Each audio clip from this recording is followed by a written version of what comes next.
মই বৰমা উত্তৰ বজাৰ প্ৰাথমিক বিদ্যালয়খনত প্ৰধান শিক্ষয়িত্ৰী হিচাপে কাম কৰি আছোঁ। আমাৰ বিদ্যালয়ত বৰ্তমানে 111গৰাকী ছাত্ৰ ছাত্ৰী আছে আৰু আমাৰ বিদ্যালয়ত যিকোনো সময়তে এডমিশ্যনবিলাক আহি থাকে।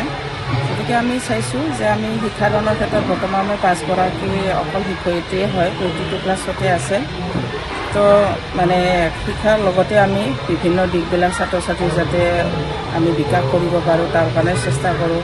তেওঁলোকৰ নৃত্য গীতকে আদি কৰি কবিতা আবৃত্তি বা ছবি অঁকা বা গোটেইকেইটা দিশতে আমি গুৰুত্ব সহকাৰে লোৱা হয়। লগতে তেওঁলোকৰ যিটো খাদ্য পুষ্টিকৰ খাদ্যটো আমি দিবলৈ চেষ্টা কৰোঁ। আমাৰ মধ্যাহ্ন ভোজনত আমাৰ বিদ্যালয়তে উৎপাদন কৰিছোঁ গোটেইখিনি।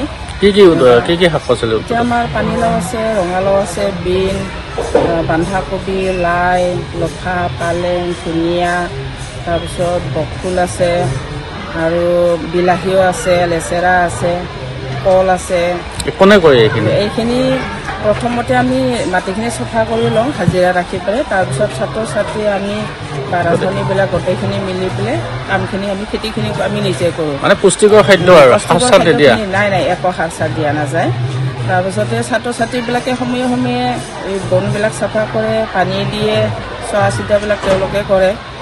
আমাৰ ছাত্ৰ সংসদ আছে, ছাত্ৰ সংসদৰ দায়িত্ব দিয়াও আছে আৰু তেওঁলোকেও কামখিনি আগুৱাই লৈ যায়। বিদ্যালয়খনৰ গোটেই চাফ চিকুণকে আদি কৰি আৰু যিটো আমি ছাত্ৰ ছাত্ৰীৰ শৈক্ষিক দিশটো বিকাশৰ কাৰণে তেওঁলোকৰ আমি ৱালবিলাক পেইণ্টিং কৰিছোঁ, লগতে বাহিৰৰ ৱালটো মই পেইণ্টিং কৰিছোঁ।